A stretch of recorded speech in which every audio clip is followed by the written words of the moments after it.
Shalom kuri akurikira ikiganiro kanguka. Izina ryanje ni Chris Ndikumana. Uno musi turi ku musi wa gatandatu, nongera gushimira kandi abaduha intahe. Tumaze imisi tubona abavuga ikirundi n'ikinyarwanda batanga gutanga intahe, ndiho abaha umugisha. Turakeneye intahe zanyu kugira abandi bashobore kuronka kwizera. Abantu benshi bashasha muri kanguka batazi ingene bumviza kanguka, kuko benshi bakunda kudusaba ngo tubashe muri groupe ya kanguka. Hari inzira zine zo kuviza kanguka. Ya mbere nuko ushobora gutereshaja application ya kanguka uciye kuri App Store canke Play Store. Ya kabiri nuko ushobora guca kuri kanguka.com. Ya gatatu nuko ushobora guca kuri Facebook ukaraba page ya Chris Ndikumana, hakaba na YouTube mu Kirundi baca kuri kanguka Kirundi. Abashaka inyigisho ndende zizo kwa Mungu canke cyumweru ushobora kuri chaîne ya inyigisho za Chris Ndikumana. Bamwe muri mwebwe mwarabibonye ku marezo sociaux, mwarabonye kuri Facebook aho twamenyesha yuko tuko turategura igiterane kizobera mu Bubirigi muri Bruxelles. Ubu tumwe rero buraba abantu baba mu bihugu vya Buraya, baba ari mu France, muri Allemagne, muri Hollande, muri Sweden, muri Italy, ibihugu byose vyegereye mu Bubirigi. Marahawe kaze itariki 18 kwezi kw'icenda kuvura Kirundi, ariko mu Gifaransa zo itariki 17 z'ukwezi kw'icenda. Ukuntu bimeze ubu rero biratandukanye n'ivyo twagize mu 2018 2018, kuko sare tuzokoreramwo yatubwiye ko ubu bonyene baragira enregistrement, novuga yuko muca kuri internet, tuzobaha link kuri application muzoyibona, nzoyicisha no kuri Facebook. Novuga yuko wewe nyene uriyandikisha uciye kuri link yawo. Ku giti ca kanguka nta mafaranga dusaba kwinjira, ariko iyo sale iyo kurandikisha ari amafre makeya bagusaba. Rero vuba muzobona iyo link yo kwiyandikisha, ariko wiyandikisha hamwe. Ntushobora kwiyandikisha hose. Arushaka igifaransa uzogera mu Gifaransa, ushaka mu Kirundi uzogera mu Kirundi. Ni vyiza ko umuntu yiyandikisha hakiri kare. Ushaka kuza yiyandikisha hakiri kare, kuko bizoba ari ibibanza vyo kwicara. Ni ukuvuga yuko ntibarenza ko n'umuntu n'umwe aruza. Ni kwiyandikisha, bimaze kuzura tuzoyamenyesha, ariko umwanya bitaruzura mwabona tubahaye link mwiyandikishe. Nkuko bimenyere rero namantangura gutanga intahe buhamya kugira abumviriza bagire ukwizera. Rero nimba ushaka gukira canke kubohoka ikintu kanaka, umviriza izi ntahe zose. Inyuma y'izo ntahe muje mwitegura turadusenga.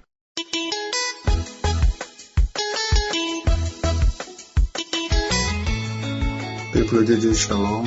Je suis un frère congolais qui vit à Paris. Je viens témoigner la grandeur de Dieu ce jour, après 3 mois que j'ai reçu ma guérison.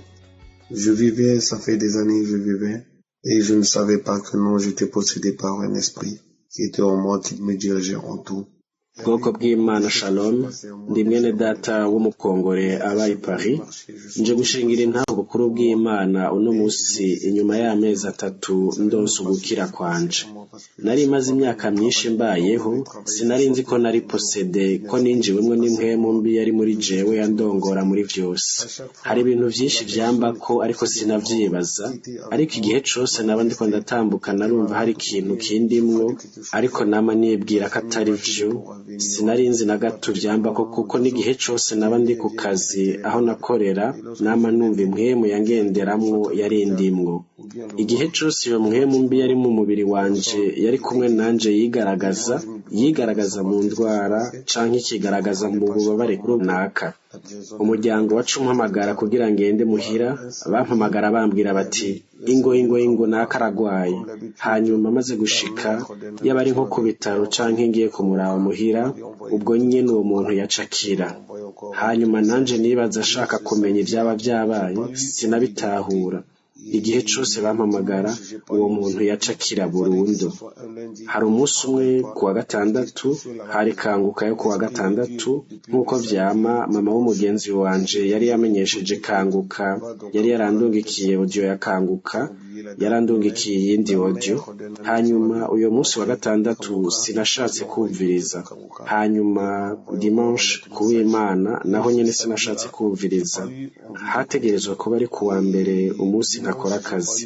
Nari jenyene muhira, muhemu w'Imana kuva kuwa gatandatu no kuw'Imana yaguma ambwira ati umviriza, rondera kanguka y'uwa gatandatu uraho. Sinibuka itariki, ariko naratoye iyo kanguka ndayivugiriza kuri televiziyo. Hanyuma naciye ntangura kumviriza kuri YouTube, kuri televiziyo natanguye kumviriza. C'est de là où j'ai commencé à bailler. Et d'un coup, il y a des manifestations de l'esprit qui me possédait, qui a commencé à agir. Et je suis tombé par terre. La personne parlait je te libère, qui t'a montré ce Dieu, ce Dieu que tu pries, il est trop fort. Je suis dans la chaleur, et il tombait, il parlait même en patois, et moi je me disais peut-être que non, bon, il parle seulement comme ça, et j'écoutais tout ce qu'il disait, mais c'est moi qui étais possédé, qui manifestait des agissements sur la terre. Naho rero natanguye kwayura hanyuma ubwo nyene hari manifestation z'iyo mpwemu ninjiwemo zatanguye kumbako hanyuma naciye ngwa hasi iyo mpwemu mbi yari kivuga iti ndakurekuye ninde yakoretse iyo mana iyo mana usengera akomeye cane ndashuhiwe cane yaciye intura hasi yari kivuga no mu rurimi bita patwa hanyuma naca nibwira nti ngirira ikwifa kuvuga uko nyene naguma numviriza ivyo yari kwiravuga vyose ariko ni jewe nari posede ninjiwemwo nariko ngira manifestation nikumbagaza hasi nari jenyene muhira naguma nkubita ibintu hanyuma naciye ngwa hasi nari mbabara hose gushika aho yavuze iti ndagiye ndashuhiwe cane ndasohotse ndagiye gushika aho yaciye igenda narasubiye ndumviriza kandi audio ubwira kabiri hanyuma kuva ubwo byari bimeze neza nta manifestation nimwe yasubiriye kuba nari numva ndushe cane kuva uwo munsi nari nahisemo gutanga iyi ntahe ariko sinari mfise n'ishaka ryo kubikora nashaka kubanza kuraba ko ata manifestation zimbako. Et depuis ce jour, je ne vois plus rien en moi. Il n'y a rien qui se manifeste en moi. Lorsque je me promène, je me sens à l'aise. Je me suis fait un voyage directement même au pays pour la famille. Je suis arrivé là-bas. Tout était bien.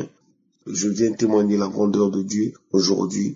Rero kuva uwo munsi nta kintu na kimwe nkicibonako nta kintu na kimwe kimbako iyo ndiko ndatembera numva merewe neza naragize n'urugendo mu gihugu iwacu kugira nje kuramutsa umuryango narashitseyo byose byari byifashe neza nje gushingira intaho ubukuru bw'Imana uyu munsi kandi ndashimiye Chris n'abandi bene data bose bahora badusengera ndabashimiye.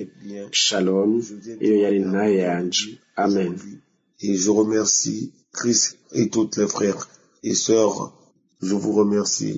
Shalom. J'ai témoigné. Amen.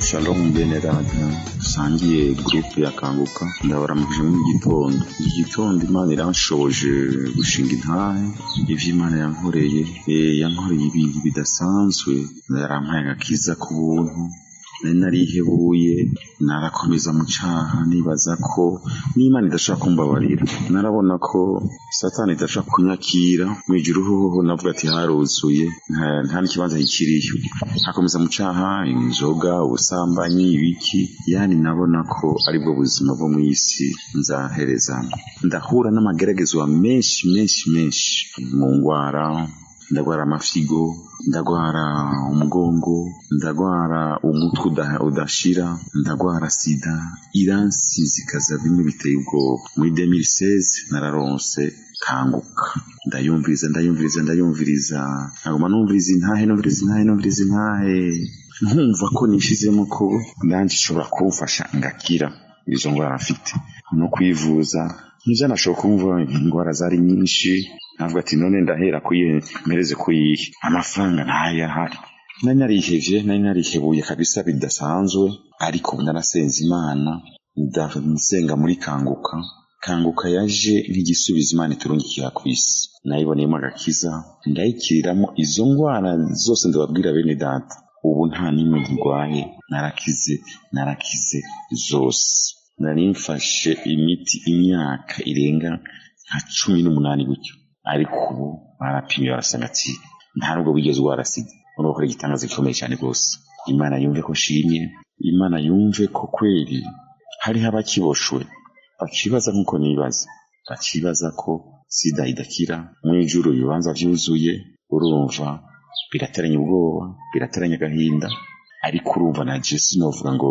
mu buhinga nakoresheje n'ubu Imana yangiriye kuko uko ukaramuka we bibaza ko ari ibintu bisanzwe byatereza kugenda uko nyene oroke ari ikiba cyakozwe gikomeye ariko cyakoze gikomeye kugira ngo uramuke ni usinziriye uburi nk'uwapfuye hageze mu gatondo wowe utabizi wibaza ngo niko byatezwe kugenda kwa ariko siko byatezwe kugenda benshi barasezera bakagirirayo bene data mu mpera Imana amashi ubu narakize narakiriye agakiza ibyo byose ni ibintu byari gutwara nka za miliyoni z'amafaranga ariko Imana yabimpaye ku buntu bene data dateye intege n'abo bandi bantu bagwaye izo ndwara zitakira za sida za diabete n'izindi kanseri uce bugufi usenga Imana uzabona igisubizo cy'izo ndwara zose ufite murakoze cyane abantu bose intahe nabi zabafashe bagira intambwe yo gutera imbere mu gusenga n'amasengesho murakoze cyane Imana ibahezagire shalom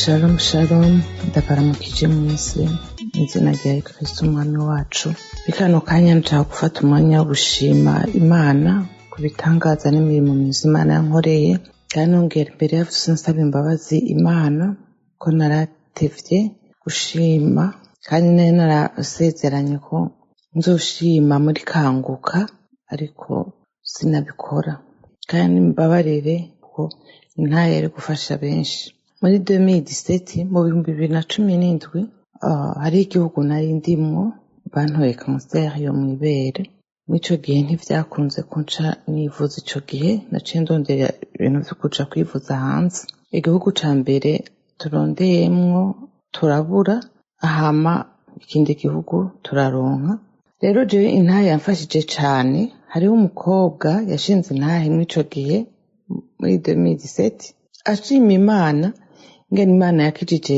umukuru wiwe yagize ikibazo cyo kubura itiro agize ikibazo cyo kubura itiro kandi mu myaka myinshi bimuviramwo ubugwayi yarasigaye agenda yivugana mw'ibarabara yarasigaye afise ishavu ngo rirenze yaraye umwigisha wo muri primaire abana nta kindi yakora mu ishuri kwa gukubita abana gusa nawe ashitse mu rugo iwiwe abana barahunga bakiruka abimarana igihe kinini umwibarabara yarasigaye agenda yivugana uwo mutoyi wiwe ico yakoze yamusengera muri kanguka hama Imana iramubohora arakira ashima Imana ko uba aryama nk'abandi aryamira rimwe n'abandi akavyukira rimwe n'abandi ahubwo batanamuvyuye ashobora no gucererwa ku kazi ariko ico gihe cocungu yafata n'imiti y'abantu bagwaye mu mutwe ariko vyari vyaranse yuko akira ubwa mbere ngo yaryama nk'iminota ingahe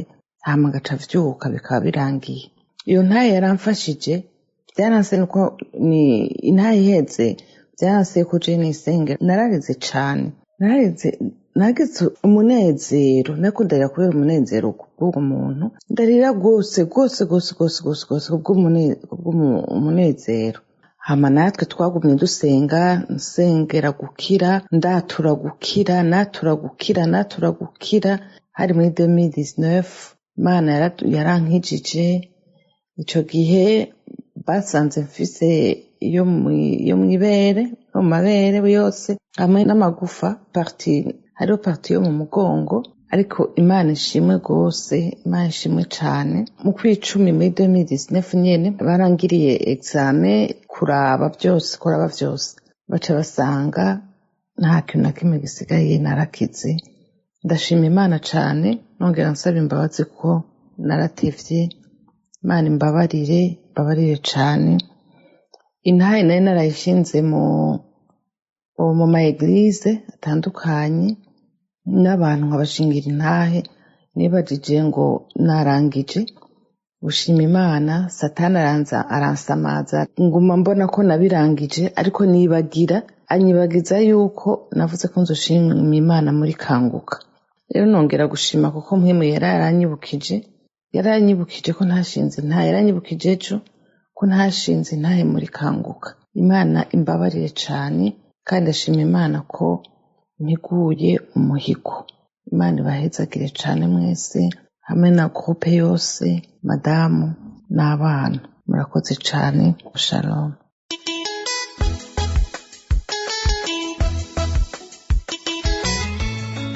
shalom shalom bene data nanjye narinje gushinga intahe nshimira Imana ku byiza yankoreye nari mfise ingwara y'igisukari nagiye kwa muganga barakimpima baragitora baca barantekerera imiti ndayimira mfashe iyo miti mugabo nkaguma mfise ubwoba umwanya umwe naragira ubwoba uwundi mwanya naho nkarema nkavuga ati nanjye ndazi Imana izonkiza nkuko yama iriko irakiza abandi irakiza amakasera n'amadiyabete nyene irakiza imigera iti nanjye ndizige nanje yuko Imana izonkiza. Niho rero umunsi umwe mugana nisanzwe mfise kanguka nkavuga ati ko numva muri kanguka abantu muri kanguka yuko ubusenze yizeye ashobora kuhakirira ati nanjye ndazi ko mfise kanguka ati nanjye ndazi nzokira. Niho rero naguma numviriza intahe ku munsi wa mbere natangura nkumva inyigisho z'umukozi w'Imana ariko aratanga inyigisho hanyuma akagera amasaha nkumviriza intahe nkumva bakize ndavuga ati nanjye ndazi neza yuko Imana izongirira neza nanjye izonkiza nkuko iriko irakiza abandi. Niho rero afite kuwa gatandatu umukozi w'Imana ariko arasenga akavuga ati ubwa mbere umuntu akumviriza intahe hanyuma intahe ziheze hakaba amasengesho.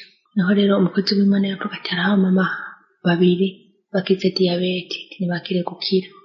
Nanjye nkafata nkavuga ati Imana nanjye ndazi mw'abo bamama babiri ati nubwo atari je jenyine n'abandi hariho n'abandi baba bayigwaye nanjye ndazi yuko mbayemo. Niho rero naguma nkaguma senga hageze kuwa gatandatu nkumviriza intahe nkaguma fata.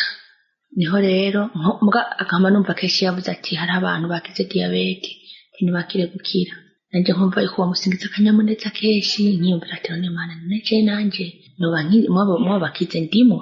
Ndavuga ati reka nzosubire kwa muganga asubire nkoreshe ibipimo ndabe yuko nanjye mu bakize noba ndimo.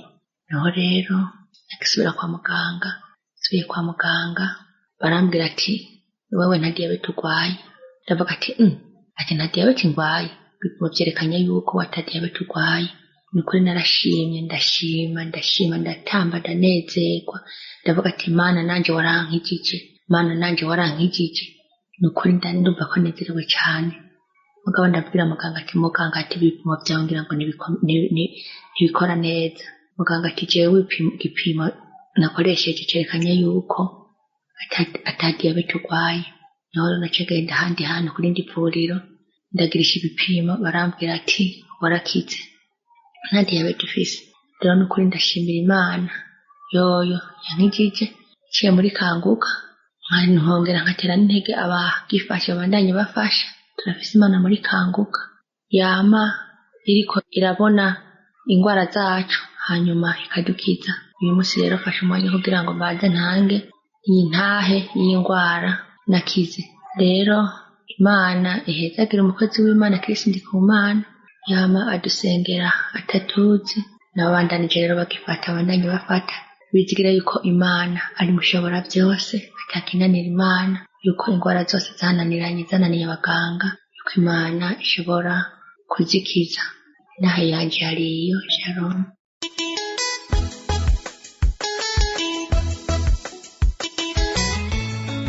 Shalom bene data dusangiye kwizera. Itariki ya 30 z'ukwezi kwa kane ndimo gusenga nsengera muri kanguka nsengana n'umukozi w'Imana hanyuma agitangira ntangira kumva mu nda sinzi ukuntu ibintu bimeze harimo ikintu kisa n'ikizamuka kiri ukuntu gishaka gusohoka biranyobera ariko ndakomeza noneho ntangira gukora bruit iri bizarre mvuze induru ukuntu bitari byiza noneho ntangira kurira ibintu biranyobera kandi nkabikora ntabishaka ataruvuga ngo hari ikimbabaje n'iki numva ibintu biranyobeye noneho sasa ntangira kugira iseseme ntangira kugira noze ndatangira ndasa n'udahwa ndatangira ndakorora icyo gihe cyose ntabwo numvise neza ibyo umukozi w'Imana yasenze ntabwo numvise mo dukeya kubera nari ndi muri iyo situation ndongera nsubizamo audio bwa kabiri noneho biba intense noneho ndadahwa ndaruka noneho ibintu bigasohoka ngakorora nkadaho ibintu bigasohoka ibintu birenduka yo mana yanjye nkumva sinzi ukuntu meze birebire birakomeza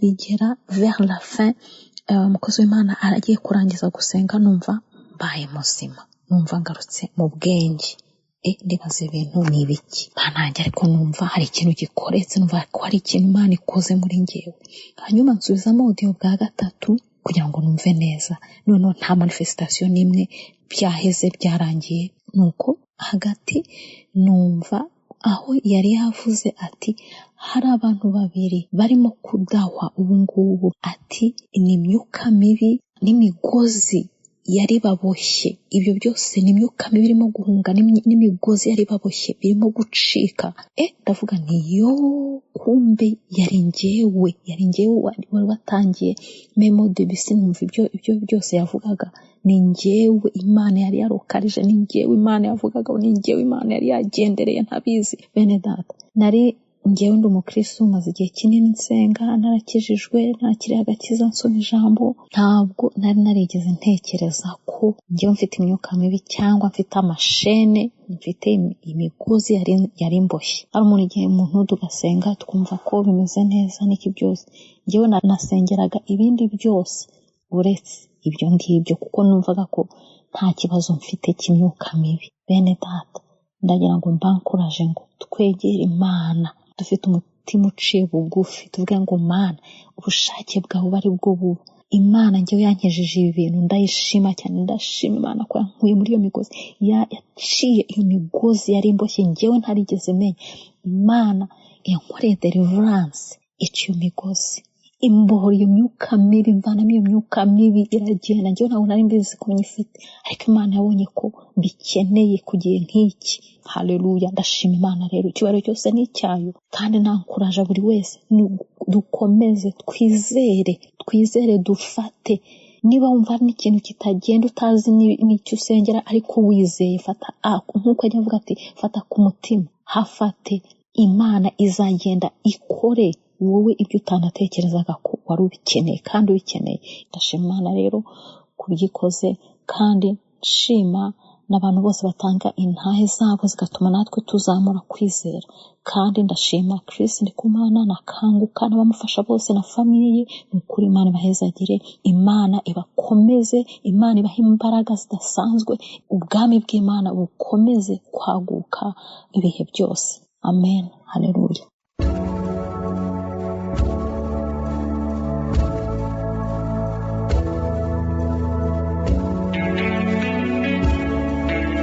ubu turageze mu mwanya udasanzwe umwanya w'amasengesho murazi yuko uyu mwanya kenshi nkunda kubasaba kudasamara cyangwa kutarangara ndakunda kubasaba ko muguba ahantu atakintu na kimwe kibasamaza kugira mushobore kwitegura uno mwanya w'amasengesho abantu bose mwumvise bagendewe bakize bicebana n'amasengesho ntabonzi ariko barize Yesu yarabagendeye kuko ni wakiza nico gituma namampagara mu ijambo kandi no musashaka duhagarare muri Matayo 14:14 Matiyo 14 14 umurongo utwereka igihe Yesu yasohoka ava mu bwato abantu benshi bamurindiriye gwacagira impuhwe canke agira ikigongwe compassion abo bantu bose bari bashaka ko bakiza kandi ngo yarakijije abagwaye abizeye yarabakijije nashaka kwire wewe uri kurababara wewe ukuranyumviriza muri kano kanya uri kurababara ndagenda kwire ko Yesu agufitiye impuhwe kandi ashaka gukiza ahari ko arumva manifestation imbere y'iko ntangurira amasengesho Yesu ashaka kugendera nico gituma ukwiye kuja ahantu ukafushira ikiganza aho wabara utaza ushira ushire ku mutima abashaka abana abamama bashaka abana mushire kunda namanda bisubiramo yuko bidasaba yuko hagira ikintu wumva harabari ko arumva manifestation ibintu biba ku mubiri wabo ariko nubwo utovyumva wize hari indwara nza kuvuga ariko nubwo ntuvuga indwara yawe wewe wizere ko Yesu ashaka kugendera nubwo utokumva manifestation nubwo no kuvuga mwanya mutorere mwitegure tugira dusenge.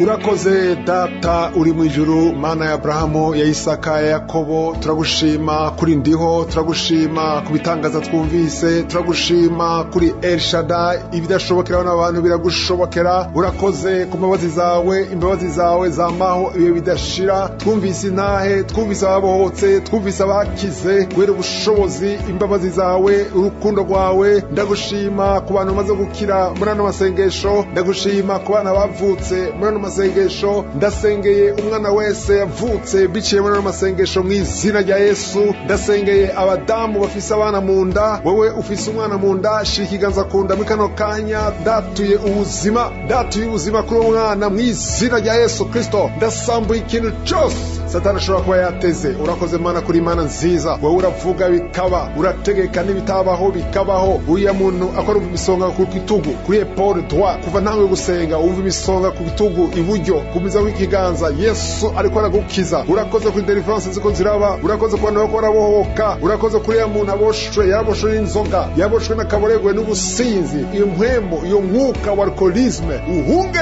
mu izina rya Yesu Kristo. Hari umuntu umugabo amaze igihe kenshi ariko arafata, ugerageza guheba itabi, waragerageje kenshi, ariko Yesu aracira umugozi, urabohotse, akiri kubohoka mu izina rya Yesu. Urakoze Mana, urakoze. Hari umuntu ari mu bitaro, yari ishano, hari ibintu yariye, mu izina rya Yesu ni impwemu y'urupfu ikurekure mu izina rya Yesu Kristo. Icyo kintu cyose gishaka guhagarika ubuzima bwawe, kubera ibintu wariye, kubera ishano wariye, ubohoke, akiri kubohoka. Inyuma y'ano masengesho uraza kudahwa, uraza kuruka mu izina rya Yesu. Ibyo bintu byose byagiye guteze bishaka ubuzima bwawe bikuvemwo mu izina rya Yesu. Urakoze Mana, urakoze kuri ya muntu afashe ku kirenge cy'iburyo, hano urakumva imisonga kuri pied droit, wumva imisonga myinshi, iyo misonga ihagarare mu izina rya Yesu. Urakoze Mana. Hari umuntu aguye hasi, haleluya, iyo mpwemu ivemo. Ndategetse izo mpwemu ziri muri uyo muntu, wowe waguye hasi, izo mpwemu zifashe umubiri wawe, ndazitegetse mu izina rya Yesu. Ndahagaze muri autorite yo mu ijuru, nawe ubasha bwo gukandagira inzoka na scorpion, ubushobozi bwose bw'abamugwanizi, nta kintu na kimwe kizogira icyo kitugira. Ndategetse izo mpwemu, iyo mpwemu muvemwo. Uwo mubiri ni ingoro ya mpwemu yera. Urakoze Mana kumubohoye, ivyo bintu byose baguteze nta bushobozi bugufiseko. Urakoze Mana kuri ya muntu abohotse. Hari umuntu afashe izosi, umaze umwaka urenga ubabara cyane ku izosi, bikugora no guhindukira, ariko akira ukubohoka, akiri gukira. Urakoze Mana kuri ya muntu akize estoma.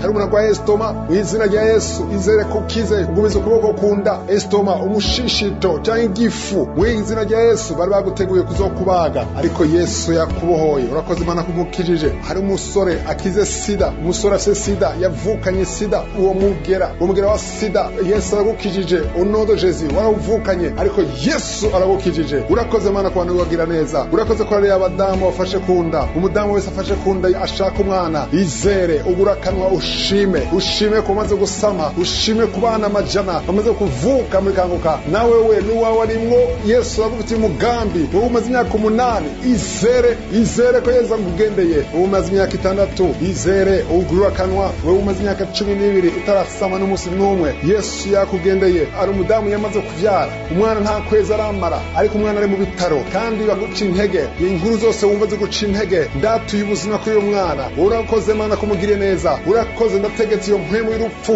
la mort prématurée kuri uwo mwana ihunge mu izina rya Yesu Kristo. Urakoze Mana kumugiriye neza. Urakoze kuri uriya muntu ukiza amaso. Hari umuntu akwaye amaso, umudamu akwaye amaso, gumiza intoke kuri ayo maso. Wizere Yesu ko aragira operation, ariko arakuvura. Urakize, akiri gukira. Wumva imisonga myinshi mu mugongo, akiri ubushobozi bwandiho. Umuntu wese arwaye umugongo, wizere, shika ikiganza wabara. Hari umuntu akorumva hagati y'umugongo, ku giti cy'umugongo, gumiza ku kuboko mu izina rya Yesu. Hari ubushobozi.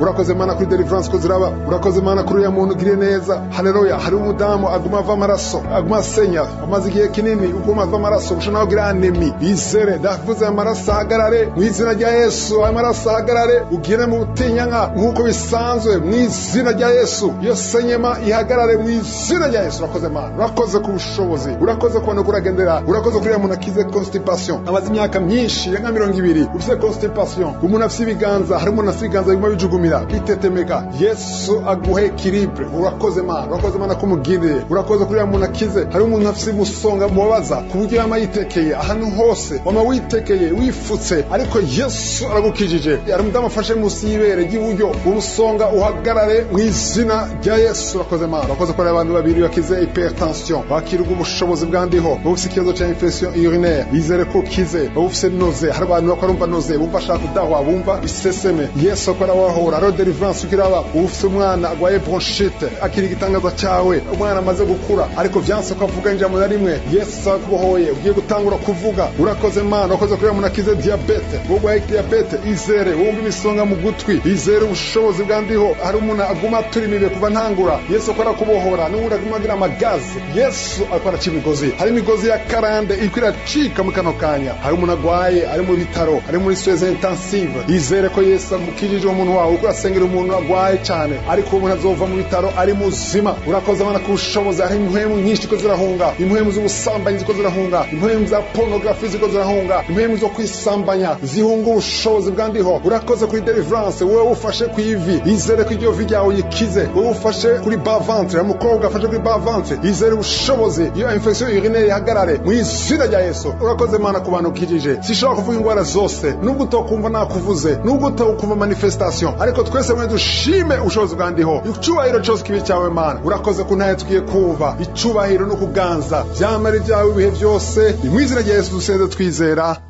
amen.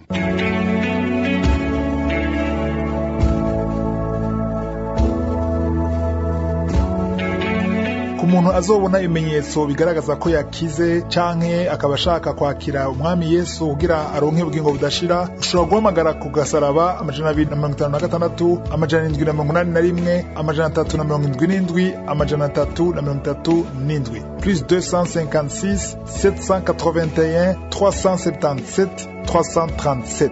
Kuba muri Canada canke muri Amerika mushobora guhamagara ku 613 462 93 613 462 93 52